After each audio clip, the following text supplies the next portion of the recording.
Ja, liebe Leute, herzlich willkommen bei InfraRot Medien. Heute mit einem Interview, auf das ich mich sehr freue, und zwar mit Professor Theodor Postol vom MIT. Und er wird uns einiges über den den Luftschlag mit dem Oreschnik-System in Dnipro erzählen. So, and now I switch to English, of course. I welcome Professor Theodor Postol from the MIT. You're a professor of science, technology, and national security. You're a missile technology and weapons expert, and thanks for joining me today. Well, great pleasure to be here. Thank you. Thank you. Let me just introduce the topic once again, real quick. I guess most of the viewers already know on November 21st, Russia struck the Yuzhmash plant in the Ukrainian city of Dnipro as a response to recent ATACMS strikes on Russian ground. And there was a lot of, I wouldn't say misinformation, but a lot of rushed information coming out at first. The Ukrainians said it was an intercontinental ballistic missile, which they later retracted, but I guess it shows a bit how surprised people were about this strike. And since then, there has been a wave of analyses and interpretations and warnings and dismissals going around. And of course, official statements from President Putin himself, no less. And now I think we can finally put together the pieces on what the system is in a technical sense and what the system means on a political and security level. And that's why you are here for. I'm very glad to have you here once again. So I give the word to you, Professor Postel. You have looked into this matter, and what are your findings? Well, thank you for having me. I appreciate the opportunity to speak to you and your audience. I have been looking into this pretty energetically since the event occurred, and I've had some very good help from an old friend and colleague of mine, Chris Kabusk, who's extremely capable at finding images on the web and geolocating things, and that's been very helpful because we've been having a difficult time understanding the ground damage issue, which I'll discuss in greater detail as we go further in. We don't have an exact picture of the missile, but we do know that there was a diagram published many years ago of a missile that people have thought might be the progenitor of this missile that we're now seeing. This was a design put forward by a general designer named Oreschnik at the Moscow Institute of Thermal Engineering, and the idea was that you would have canisters that were launched, in this case, by a two-stage missile. As I'll show you, the evidence is that it was probably a one-stage missile. I'll explain why I believe that at this time as we go on, and that the unique character of this particular missile was that it had, in this case, 4 canisters, which had their own propulsion systems. And that's a different way of deploying multiple canisters from what is currently done. What is currently done, it's just an engineering choice, really. But what's currently done is you have what's called a post-boost vehicle. It doesn't have much velocity, and the munitions sit on top of the vehicle, and the vehicle makes small changes in velocity and then releases multiple munitions. But in this case, the idea is you have canisters. We know for sure, we know for sure there were 6 canisters on this particular missile, and we have pictures of debris that fell to the ground. You can see in this particular case, there's a front section. In fact, what I'll do is go to the next slide. There's a front section of, I believe this is a capsule. That's my current guess. And this was the front nose of the capsule, which was a hemispherical nose. The capsule itself is light material, and it's a packaging. So after it dispenses the submunitions, which are heavy and have very what's called a high ballistic coefficient. That is to say, they do not slow up much in the atmosphere. This light object, undergoes some heating as it hits the upper atmosphere, and then slows up and falls at a rather slow rate. So that's why you have material like this. You can just find it on the ground if you happen to find it. Now, the critical additional piece of debris is this object, which I call the propulsion section of the submunition canister. Now, if you look at this with some knowledge of how these propulsion systems can be made, they're determined by choices of the engineer. This submunition,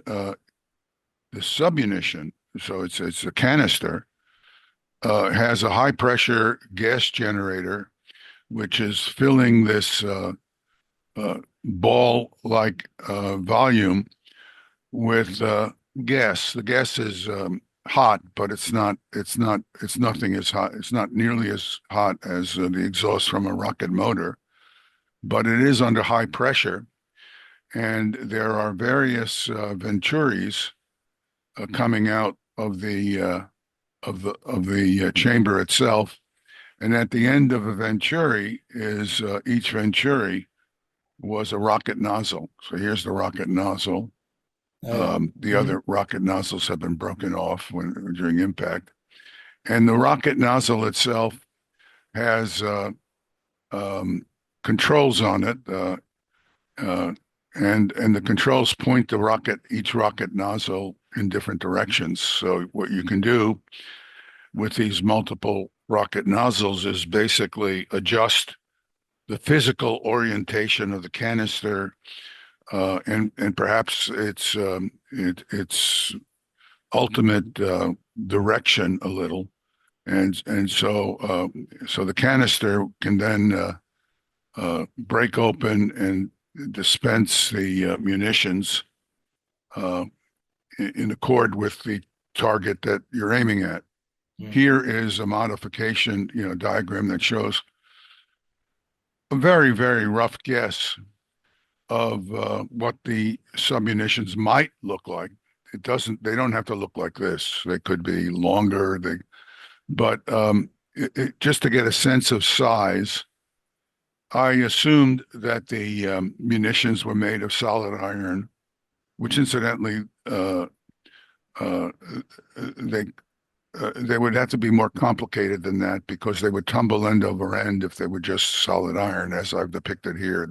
You need to have some extension on the back to cause the munitions to stabilize along their direction of motion aerodynamically. So at this point, you assume that the submunition itself had no projectile motor or something. It is just a ballistic falling down. Yes, I think the canister is shown in red here. The canister is deployed. So there's 6 canisters deployed. Here are 3 of them looking downward. The canisters each have a set of 6 motors. They're very low thrust. Okay. They're really mostly to adjust the orientation of the canister and maybe to move it laterally in a small direction if there are multiple areas that you want to drop the munitions. So the munitions themselves, my best guess is that they don't have any propulsion. They're probably slightly larger than what I'm showing, because they have to have some kind of aerodynamic stabilization. But this is just notional, but just to give people a sense of scale. and they just fall under the influence of gravity and aerodynamics. So just to give you a little bit of a sense of their motion,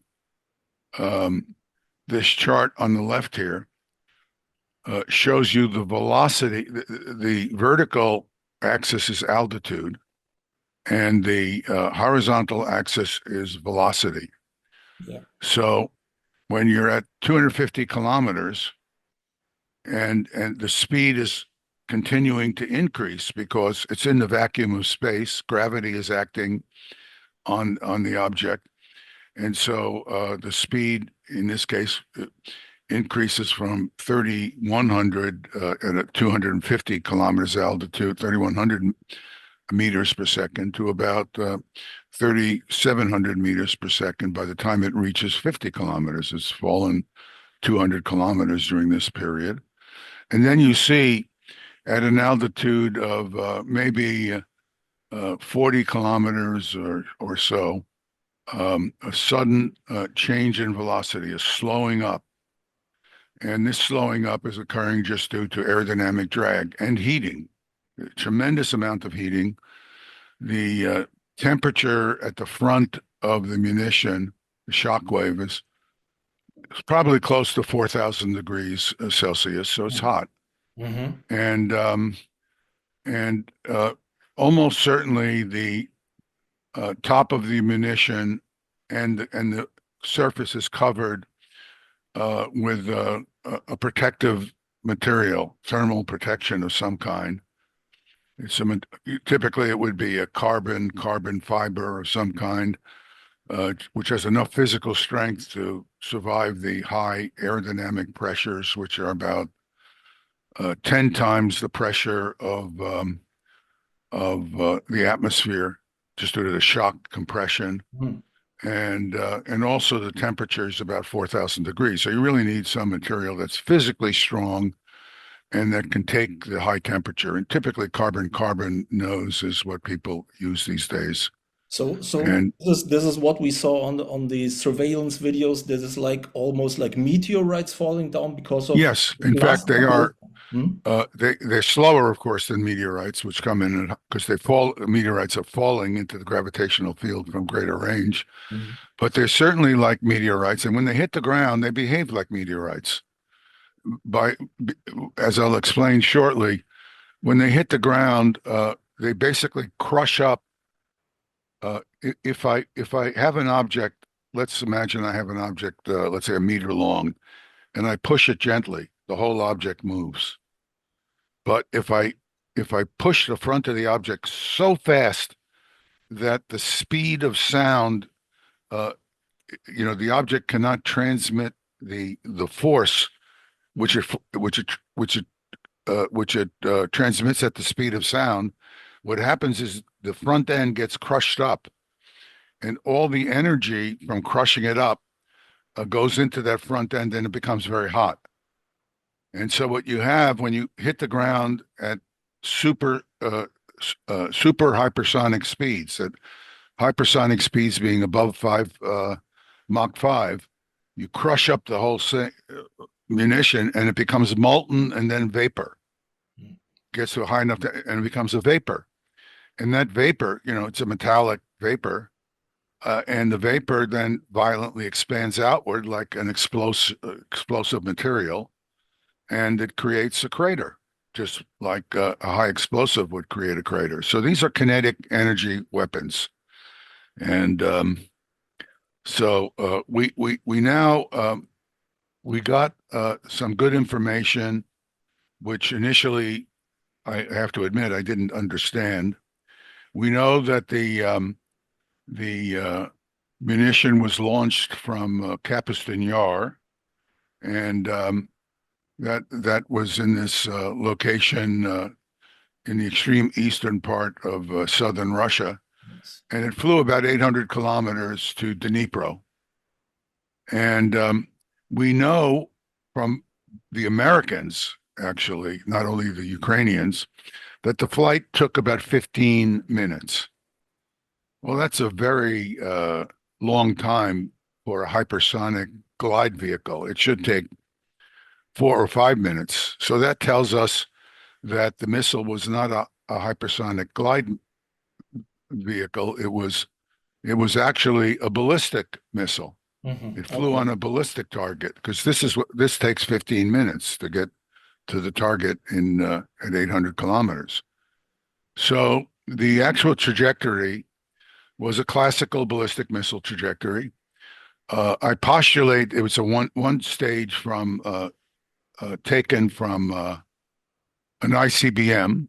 So we have a rough guess of the stage weight, which is probably around 25, 35 metric tons.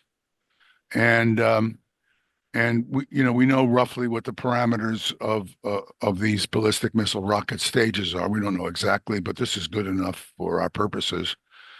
And it takes about 60 seconds for the missile to finish its flight, its powered flight, rises to an altitude of a little bit over 70 kilometers, and achieves a speed of a little bit over Mach 11.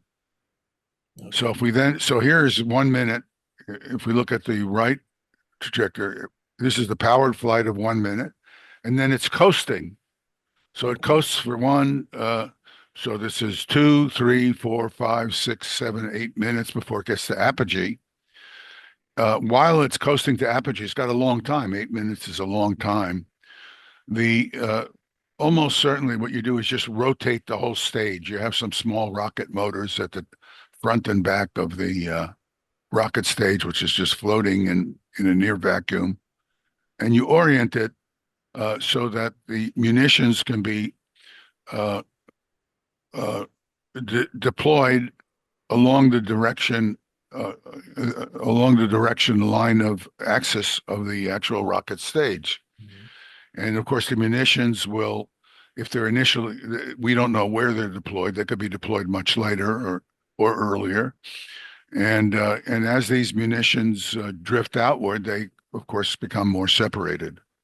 And we know that the munitions arrived in a time interval of around 7 seconds, and there were 6 munitions. So again, we have a pretty good a sense of what we're seeing. Each of the 6 munitions carried 6 submunitions. So if we look again, this is a camera that had a high dynamic range. What I mean by high dynamic range is that it has the ability to observe dark and very bright spots without becoming overwhelmed, without becoming blinded. And so this is a very useful set of videos, because here we have the first cluster of munitions arriving. Each of these is a cluster of 6 submunitions. So this is from one of the canisters. And then we have a second cluster arriving, fraction of a second, or roughly almost a second later. And there are 6 munitions here. Then we have a third cluster arriving, and a fourth cluster in these 2 diagrams. And here we have, in these 3 diagrams, we have a 5th cluster. And then we have the final cluster arriving. And we can see here very clearly in this figure 12 that there are 6 submunitions. And when we see them on a camera that has very little dynamic range, what we see are very bright spots because the camera is overwhelmed. Yeah. But we do see them. And what we see are the clusters arriving just as we would expect them, except they're spread out. And it turns out that these canisters, the submunitions, are spread along the line of roughly 800 meters to a kilometer. So they're spread quite a distance. So it's not a precision device that lands, let's say, within 50 meters of a target that it's going after. And that's a problem if you're talking about going after, for example, air defense systems, things like that. So it's not a precision system in the same sense that a submunition dispensing ATACMS would be. So, and here in this particular example, this is the second wave that came in. We only see two of the submunitions. That's because of the angle of the camera. We're looking at a different angle. But we notice that in the middle picture on the second tier, we see one of the submunitions would have already hit the ground. And then we see an explosion almost instantaneously with that ground impact. And that's probably a secondary explosion. So this munition hit something. It had the effect of about 100 pounds, 150 pounds of high explosive warhead. So that we know roughly what the explosive power of the submunition was, but that's enough to set something off easily if you have something that's explosive. And so we do see evidence of a high explosion from something else. And then we have, this is the third wave, the fourth wave, and the fifth wave coming in. So if we want to get a sense of what the distances are, we can look at this particular image here. What's useful about this particular image, which I've played with to make the contrast and brightness more favorable, is we can see three chimneys and another chimney. And we know those are 250 to 300 meters apart because we have ground. This is my very talented colleague, Chris Kabusk. He was able to identify the locations of the tower and the chimneys, and we know the distance between them, and we have a good sense of the orientation. So from this data, we were able to determine that the distance we're seeing was 200 or 300 meters because we were looking from this direction here. So we came in from this direction. So what it looks like when you look at the center of arrival of the 6 different clusters is they probably had an accuracy of about 200 meters, the center of the cluster. But the cluster itself was set, the submunitions was spread over roughly nearly a kilometer, about a kilometer where the munitions came in. So we have, we have some information about that. And then if we go and we look at the speed of impact, we can estimate what the amount of energy at impact was in terms of equivalent explosive power. So remember, if we have a subsonic missile, subhypersonic, it will penetrate the ground as a full object. If it could, of course, if it's a bomb, like a 2,000-pound bomb, these are just 100-pound munitions. What this 2,000-pound bomb can do is penetrate the ground and then explode, and they can do a lot of damage to underground structures.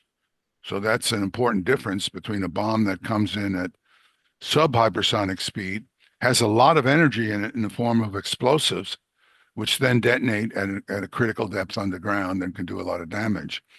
This kind of weapon coming in at such a high speed compresses up the material, the munition. The compression, of course, causes it to get very hot, and basically what happens is the material gets converted to a munition. To a molten mass of molten mass and actually a vapor, the vapor expands rapidly, acting like an explosion. It is an explosion, and it creates a crater. So, and if we want to know what the energy produced in building this crater is, we can do some simple arithmetic. If people want the slides, they should just send me an email. I'll be happy to send them to them. And we can see that if the munitions arrive at about Mach 9 or a little bit close to 3 kilometers per second, they have the equivalent of their the explosive equivalent of their weight in TNT. So, and if they arrive a little faster, which may have been the case, they can be 1.5 times their equivalent weight. So we're talking about munitions that probably weigh around 100, 150 pounds each, and have maybe 150 to 200 pounds of explosive effect when they hit the ground. So we have we can make a guess. Underscore, it's a guess. I think this is a you can see if the munition is like this munition here on the right, it could hit the ground at 3,300. So 1.25 times the its equivalent weight in TNT, which is, if it lands next to you, you won't be happy with the outcome. So we have data on cratering. Of course, cratering varies tremendously with the kind of material you hit and with the depth at which the detonation occurs. So, for example, if you look at a surface burst, produces a slightly smaller crater than a shallow penetration of the Earth following an explosion, followed by an explosion. The surface burst will result in a higher blast pressure because less of the energy gets consumed in digging the crater. So the blast wave is somewhat muted, not tremendously, but somewhat muted relative to a surface burst. So it's very likely that the blast wave produced by one of these incoming munitions is more like a muted shallow depth of burst thing, because the momentum of the munition would tend to drive it a little below the surface, a little below. We're talking about a meter maybe or less. So you'd expect a crater maybe 2 to 4 meters in diameter. So, and there were reports, I tried to find them, but unfortunately I couldn't find any photographs of, a crater that was about almost 2 meters across on a concrete surface. I don't, but that was a report, and we haven't been able to find any photographs. It's tough finding photographs of damage because these individual munitions, they don't do tremendous amounts of damage unless they cause a secondary explosion. And the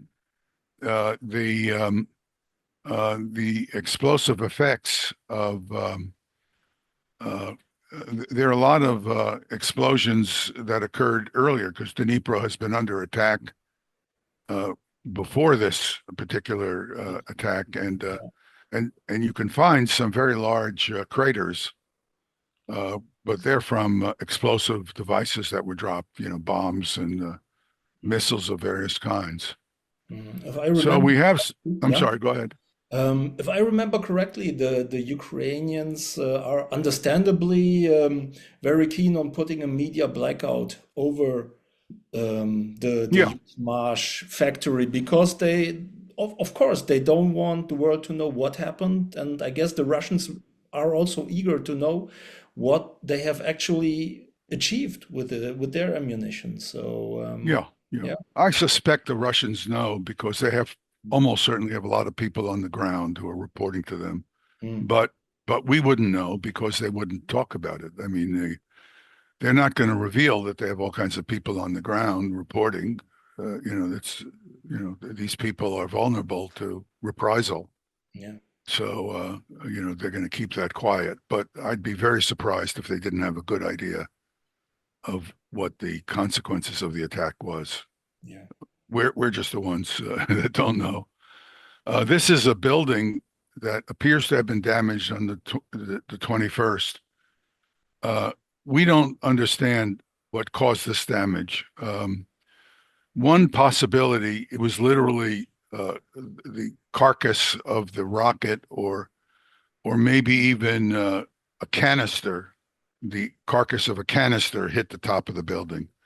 It's not characteristic of the kind of damage I would expect from one of the submunitions hitting the building. You'd expect something closer to more of a hole, and you would expect, you can't be sure, you would expect that the walls would be blown out.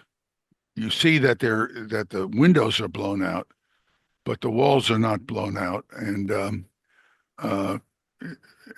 that suggests an object that came in much slower, like a heavy piece of rocket canister, or maybe even the rocket motor itself. I don't think a rocket motor, because it would have carried all this debris to the ground with it. So again, we see the damage may have been significant, but it's not overwhelming. Here, the evidence we have more evidence now, but I haven't been able to incorporate it into the briefing. Chris just sent me some stuff this morning.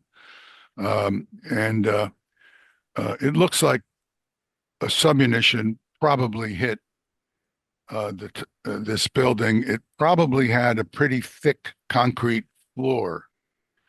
So the submunition deposited its energy into the concrete floor, and it blew out some of the brick walls around where it gave off its power. But this is sort of what if you laid 100 or 150 pounds of munitions on the floor of a building, it might just blow out the wall, and the roof if it's a brick building like this. We can't be sure, but this is what we believe might have happened. Here is another building. We have more data on this building. I haven't had a chance to incorporate it. The munition appears to have did not land on the building. It caused a secondary shock wave that did some damage, and caused a fire, because of course the munition hits the ground. You have hot metal vapors expanding, producing a shock wave in air. Those hot metal vapors, impinge on something that's combustible. It sets it on fire. So, yeah, sure. We don't even know what happened in this one. All we know is that there's a claim that that this person is cleaning up something.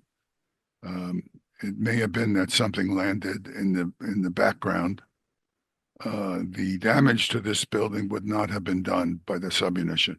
It would have been done in an earlier attack with an explosive bomb. Yeah. Yeah. So that's another example. Here, we think that there may have been fires set by a submunition or several of them landing in the ground where there was shrubbery, and sort of the very high temperatures. We have an impact location for this particular one, and we have a little bit more data on it that we're accumulating. And this may have set some shrubs on fire. And then we have some just general photographs we just picked up that show damage in the interior of buildings, which is like the damage that you would see if an artillery rocket with a 100-pound warhead, which we see in Israel, had gone into the building and then exploded and causes general damage within the building. And here's some more photographs which we have not had a chance to fully analyze, and that's pretty much what we currently understand about the situation. But I think we have a good first order sense of what this missile looks like, or its design features. We have a good sense of its general characteristics. One should not assume that the geometry of the images I put together replicate what the actual missile is. They're basically inferences, but they're probably accurate enough to have allowed us to assess its capabilities. And because we know we have a good sense of what the speed of impact has to be. We don't know exactly what the shape of the submunitions were, but that's a question of aerodynamics. We know their weight. And so, it's basically, we have a sense of what things are. There was I guess I can solve differential equations, but not do arithmetic. So I would say there are 36 submunitions, not 66, which I somehow did. And so the munitions could be 200 or 300 pounds each, because the payload could be 6,000 to 9,000 pounds. Okay. So that would give them more power, and of course more capability. But a difference of two in the explosive, a difference of two would increase the range of the physical effects associated with an explosion by about 30%. So it's not double or triple or something like that. So although my arithmetic was wrong, embarrassingly so, it's not. It doesn't change the overall conclusions unless there's something profoundly wrong with my understanding of what happened. And it could be, but I don't think so. Yeah, so the most significant advantage over other systems is that it has the sheer speed for it in the terminal stages, that it cannot be Well, intercepted. So that is. it's certainly terrifying if Mm, that's an objective. mm, I mean, they did fire the reports. Of course, I have no way of knowing. The reports indicate they report that 6 cruise missiles were fired as well, and yes. that there was an Iskander missile, and none of those missiles are anything to laugh at if they hit targets. And if this thing is happening while this other stuff is going on, it's going to be really terrifying for the population. And, Mm. since psychological effects are part of the game, it's, not implausible that this has utility from the point of view of the Russians. It is So, indeed. So yes. Putin, I think Putin announced also that there is a whole series of missiles with similar characteristics coming, which are smaller in distance and that stuff. Well, Now can assume. Yes, please. they can certainly produce these missiles. I'm sure they have rocket motors, to launch these things, and manufacturing the submunitions is straightforward for the Russians. So, I would not be surprised if they were, Mm. But uh, you know, so go so ahead. now, yeah. So now, I think that it is safe to assume that once a technology like this is presented, there will be a sort of catch-up development coming from, maybe, I think the first thing that comes in mind is from the United States, that are also researching hypersonic weapons, maybe the Chinese. So far, how far ahead of the curve is Russia in this regard? Well, it's, it doesn't represent a new tier of damage inflicting capability. What it does do Mm. is there's no way of intercepting this missile. So it does defeat air defenses, but the Russians have already defeated the air defenses of Ukraine. And the way they've defeated the air defenses of Ukraine is with drones. Mm. They've used the drones to exhaust the Ukrainian air defenses, because although these drones are relatively easy for an air defense to shoot down, if they're coming at the air defense unit, they have to fire at it. I mean, it's got a bomb on it that can do severe damage to the air defense. Yeah. So basically, the fact that the drone can be shot down is irrelevant. What's important about the drone, the mission the drone does, is it causes the air defense to expend its precious uh, interceptors. And once the interceptors are all taken care of, you can go about your business without worrying about the air defense. We don't see any evidence of air defenses functioning pretty much anywhere in Ukraine when we have videos of air combat. Yeah. So, for example, the troops on the ground, Ukrainian troops on the ground, are subject to air attack from the Russian Air Force at will.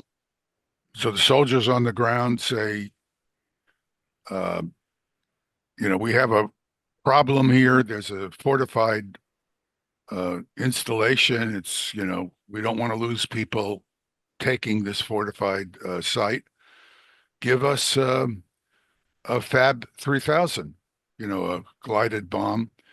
And the aircraft just takes off and it sends the glide bomb from maybe 30 or 40 kilometers away, because you want to avoid the possibility that somebody has a man launched surface to air missile, which have all been expended, but you don't want to risk an airplane against that. And you hit this place with three tons of munition, and the place gets devastated. Yeah. And so the Ukrainian army is being massacred because the Russians have basically eliminated the air defense threat from Ukraine, so they can fly around and bomb anything they want at will. They have 10 times more artillery munitions and artillery pieces than the Ukrainians have. And all the Ukrainians can do is hunker down in their defended positions and be slaughtered by the bombs and artillery before the Russians come in. And some of the figures, we don't really know what the casualty exchange rate is, but it's total nonsense when people are talking about the Russians having big losses, because I think the loss rate has got to be 4, 5, or 6, or 7 to 1 in favor of the Russians, because the Russian soldiers don't have to expose themselves to intense Ukrainian fire, because the Ukrainian troops are massacred before the soldiers take those positions. Mm. So the war is over. Mm. And what's heartbreaking for me is that so many Ukrainians are dying, and Russians too, for a war that is already decided. And what needs to be done is to negotiate a peaceful resolution to this that satisfies all parties. And, when you negotiate, you don't always get the result you want. You give up, you compromise. And unfortunately, I think the Western political leadership has been reckless in the way it has been behaving, because it denies that it has lost the war. You have these people making these statements like, oh, we're going to, we just need to give some more weapons. There's nothing we can do. There's nothing the West can do. The war has been lost. The Russians have 3 or 4 times more troops on the ground than the Ukrainians have. They have 10 times more the artillery, more than 10 times the artillery. They have tremendously more equipment, tanks and armored vehicles. The Ukrainians cannot respond to these forces in any kind of serious way, except to try to take them on when they come close enough to be engaged. And when they come close enough to be engaged, the Ukrainians have already been slaughtered in large numbers by the artillery and bombing. This is a massacre. This is a human tragedy, and it's a criminal tragedy because the political leadership has failed in the West, has failed to be responsible in recognizing the situation is that they have to negotiate.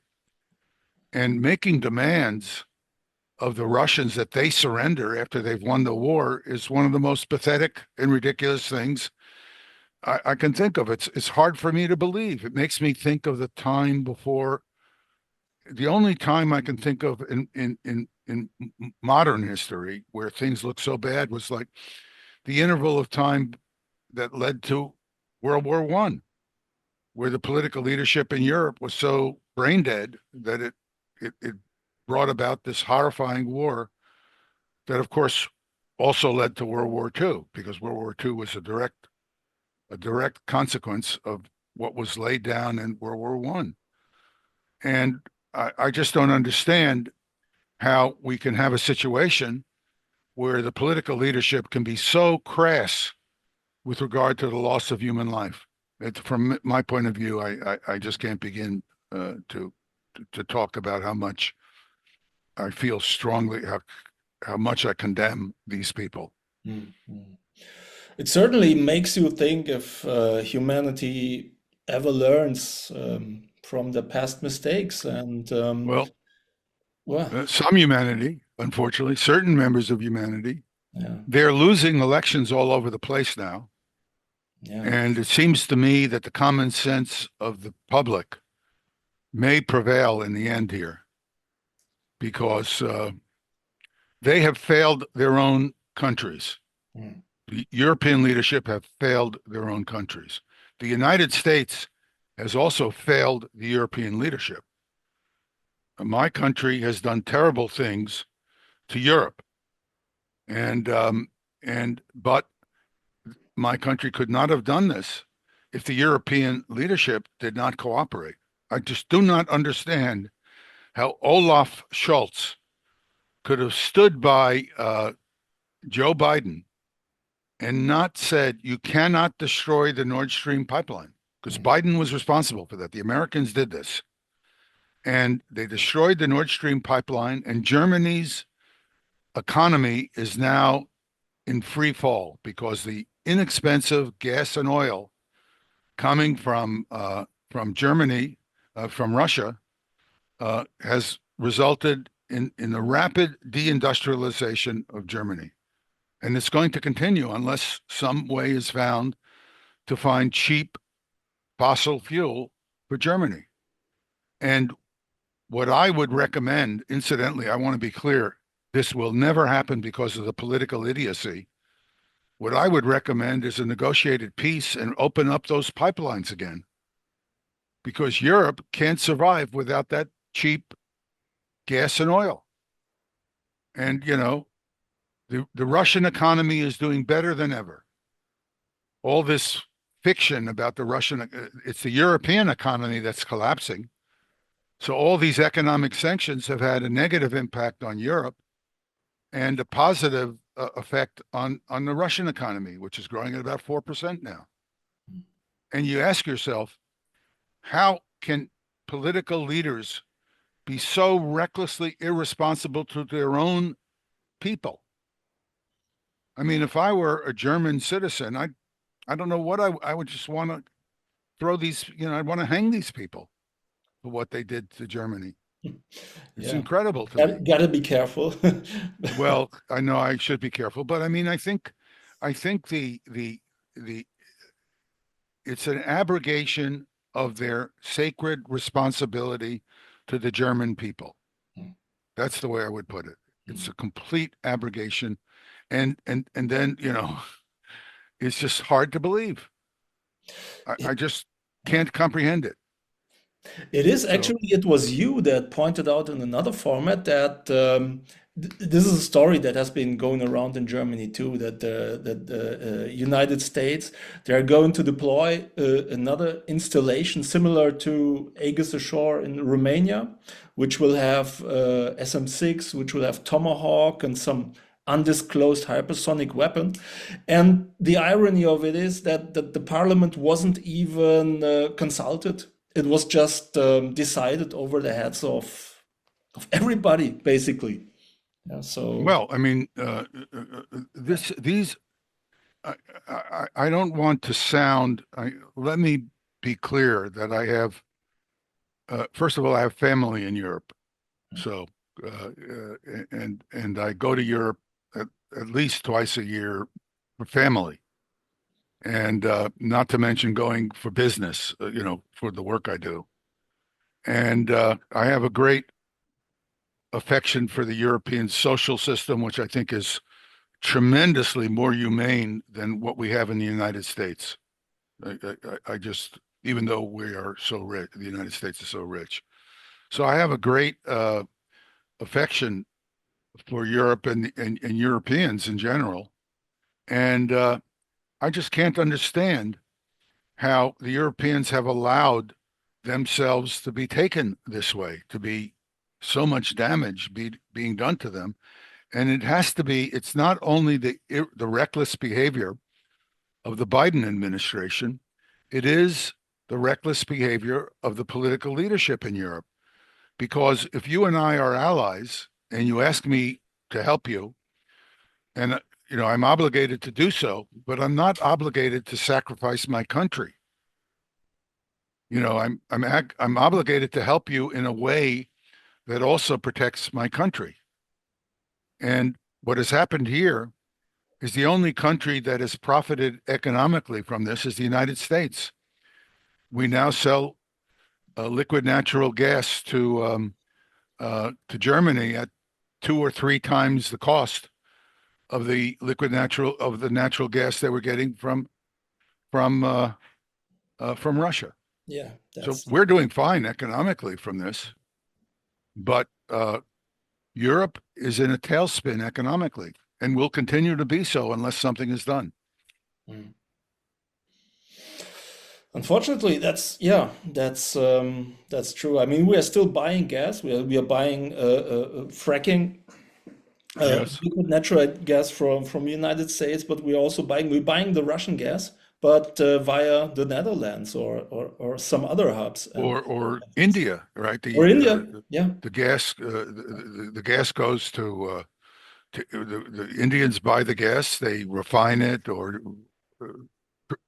they produce a refined product and they sell it off to the Europeans. Yeah. And these economic, what I find, I mean, I'm a scientist by training. I'm not a political person. Obviously, I understand something about politics because my work has no meaning unless I do technical work that informs political people. What I do is this technical work that helps people make informed political decisions. And for me, it's a profession I enjoy much. I enjoy a lot. But when excuse me, sorry, when I look at the economics, excuse me, when I look at the economics of what Biden did, it is Biden. It's Bidenomics, as they like to say in the United States. He must have sat with he must have not had a single economist of any capability talk to him about these economic sanctions that he's so enthralled with. Because economic sanctions have the ability to backfire.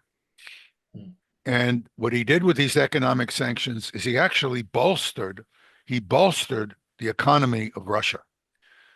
Because what happened with Russia is he actually made a statement that the economy of Russia was going to drop to half of what it was at the time he imposed all these economic sanctions.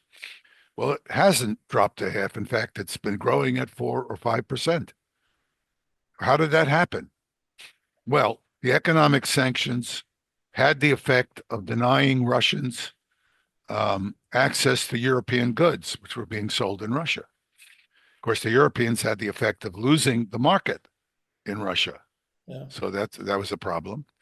And then, of course, the fact that there were no economic goods available from the West meant that Russians who had money, because the Russian government was able to sell as much oil and gas at a reasonable enough profit, in spite of the Americans saying, "Well, it's only you Russians can only sell at $60 per barrel."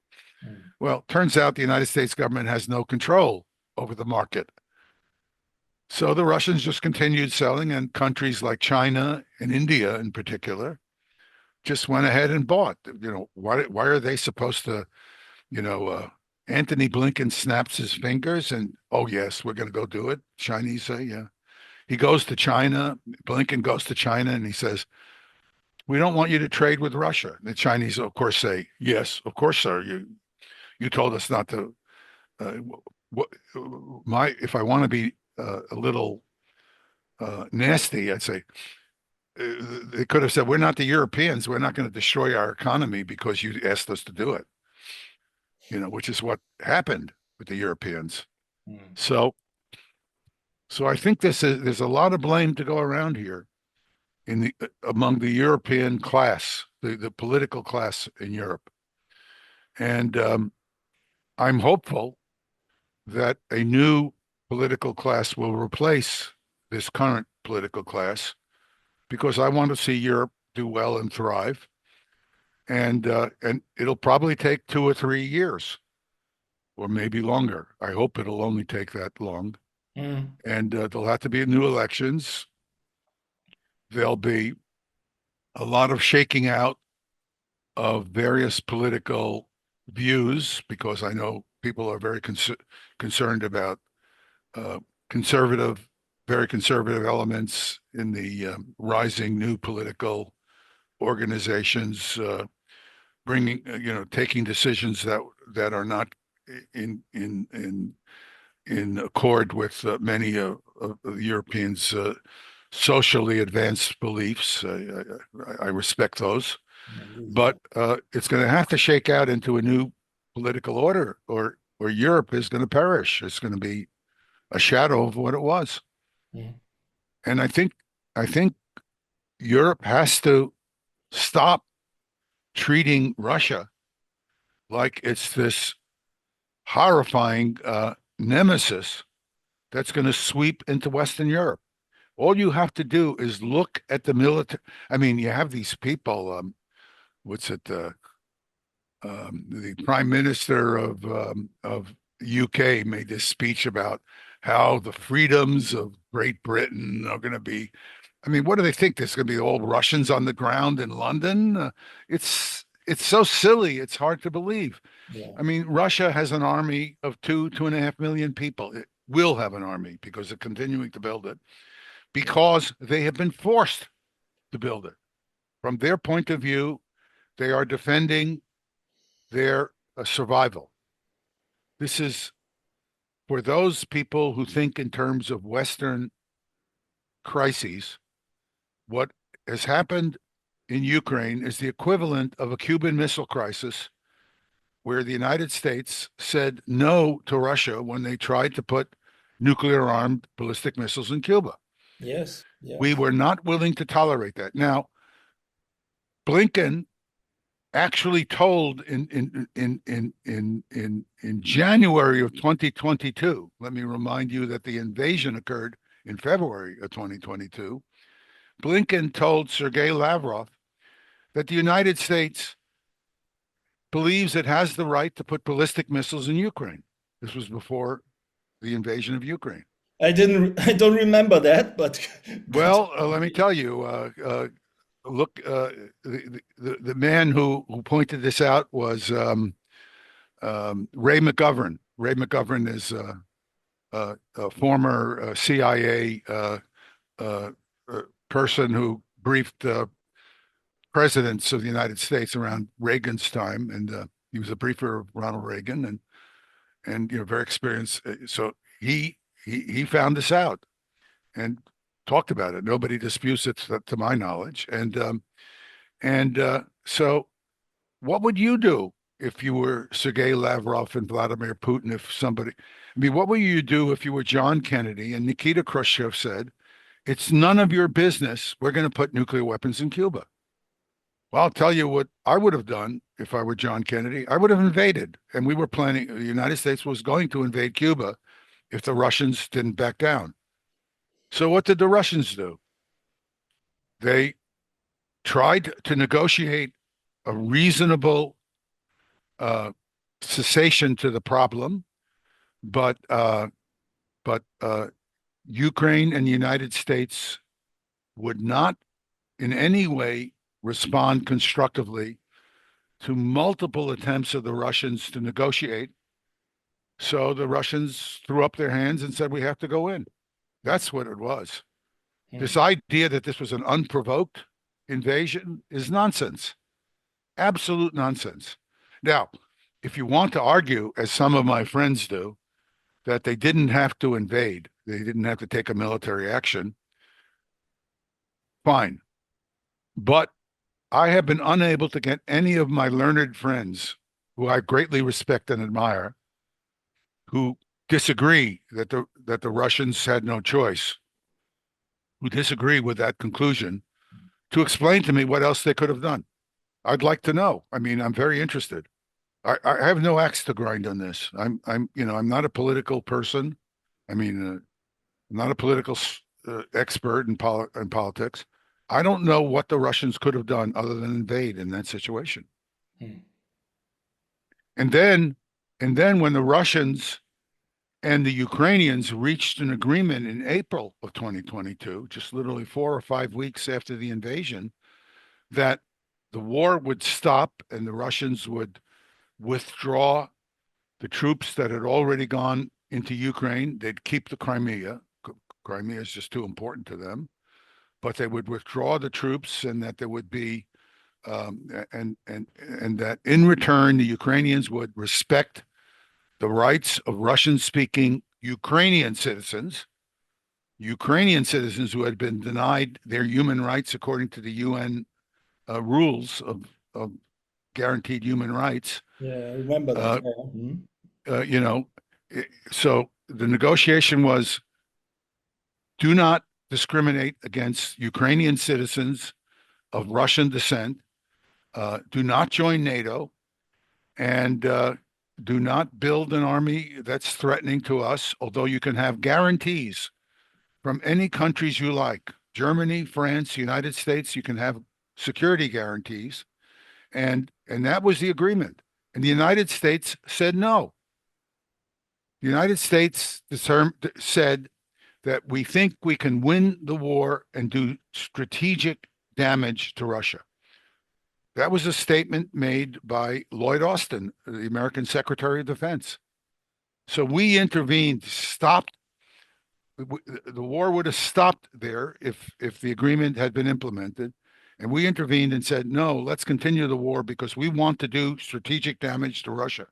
Well, what would you think if you were an American and the Cuban Missile Crisis had occurred, and Nikita Khrushchev, his Minister of Defense, said, well, we're not going to go out of there because we want to have a war with the United States and do strategic damage to the United States? What would you think? And so, of course, the Russians are angry. Yeah. I would be angry in their position. What I find so hard to understand is why people can't simply mirror the situation. All I'm describing here is a simple mirroring of the situation for the Russians that we all in the West, almost everyone would agree to in terms of reacting to that kind of behavior. We would all react to that. There may be some exceptions, certain people who are against all military, which is respectable, but very few people would disagree with how they would react to the Russians refusing to take the weapons out of Cuba and saying, we're ready to have a war with you, and do strategic damage to you. It's incredible to me. All it takes is the smallest amount of imagination and reasoning to see why the Russians believe what they believe now. And, to call it an unprovoked war, that is a delusion. It's a lie. If you believe it, you're an idiot. And if you don't believe it, you're a liar. So I don't know, I don't know which of the two, maybe they're both when you look at these political leaders, but they have done extraordinary damage to Europe. And frankly, I resent it because, I love Europe and I like being there and I like visiting there and I like my family there. Yeah. I want to see them all live peaceful, prosperous lives. Yeah. So it's, for me, this thing is, I just don't know what else to say. I'm just at a loss for words. Yeah, me too. And now we have the situation that Russia, I think, to my knowledge, they never fired at least a ballistic missile into an active conflict zone. So if that should give you a sense of urgency, but apparently it's not, it's lost. I think the situation can be resolved if people are rational. What I don't think will happen is people won't be rational. Putin wants to end this war. He doesn't want to end the war because he's taken so much damage, like these people are saying. He's won. He's going to very shortly, he'll have everything up to the Dnieper River. He'll have all of Eastern Ukraine. It's just a matter of, grinding out the final pieces of, taking the final pieces of land. Yeah. But the next step, which is to go in across the Dnieper and go after Kharkov and Odessa, is something it looks like he would prefer not to do. In other words, he wants to end this war, but he will not. He will do it if he cannot get the Western Ukraine to agree not to join NATO and not to pose a growing and military threat to Russia. Yes, that's what he wants. All they have to do is agree to not do that. And they won't do that. So what's going to happen is he's going to be forced to do something I think he would rather not do. My guess is he wants to end this thing. But he doesn't want to end it because he's taking too many casualties. I can tell you that, because the casualties are all being taken by the Ukrainians. Yes. And so this is another failure of the political leadership in Europe. Yeah. Well, Mr. Postol, that's very nice. Have a nice day. Yeah. And yeah. Great. So I would say thank you. I don't want to abruptly cut you off. No, it's fine. It's I think we've covered most of the ground that's relevant. There's no reason to repeat, take time of your audience. Yeah. But I think the next big problem that will need to be addressed is this business of the U.S. putting nuclear-armed ballistic missiles into Germany. Yeah. They will create a danger that will be comparable to what we saw in Europe in the 1980s, where we nearly had an accident leading to nuclear war, starting in Northern Europe and spreading to the whole world. Yeah. And that is an incredibly reckless thing that the German government has agreed to with the United States. And I think the German people should have a chance to understand what this means. And the German people need to understand the consequences for Germany if this thing results in an accidental nuclear war that starts because of the short timelines between missiles coming from Germany and missiles coming from Russia. This is going to compress timelines and increase the chances of a nuclear accident tremendously. And I'm going to be working hard to inform the German public about these new issues. It's ultimately the German public and political system that has to make the decision, though. All I can do is provide information, and I will. And we're trying to help. Well, in that case, and people have to decide for themselves. Everyone's yelling democracy, but I don't see much democracy. When you lie to your own people, when you lie to your own public and you deceive your own public, that's not democracy. That's true. It's not democracy. For democracy to function, you need to have informed people, and the political system should not be conspiring with the press. The press just repeats the nonsense of the political leadership rather than analyzing it. Good journalism would analyze the claims being made. They would point out to whether or not the claims are backed up by facts. They would discuss alternative approaches to the approaches being taken by the political leadership. What we're seeing today is not journalism. It's just like a monkey dancing with a monkey grinder, except that the monkey grinder knows very little more than the monkey itself. They both know about the same. They both tell you about as much. Yeah. And that's unacceptable. We have to regain a free press. And that's the responsibility of the press. It's also true in the United States. The Western press has failed in its responsibility to our democracies. And I think we need to get something done about that. I don't know how to do that, but they need to do something. I guess that's the problem on both sides of the Atlantic. Yes. Yeah. Right. Absolutely. Absolutely. That, I mean, I don't have to tell you about that most of the media is in the hands of a couple big corporations and families. And that's how, so that gives you an impression of how media works.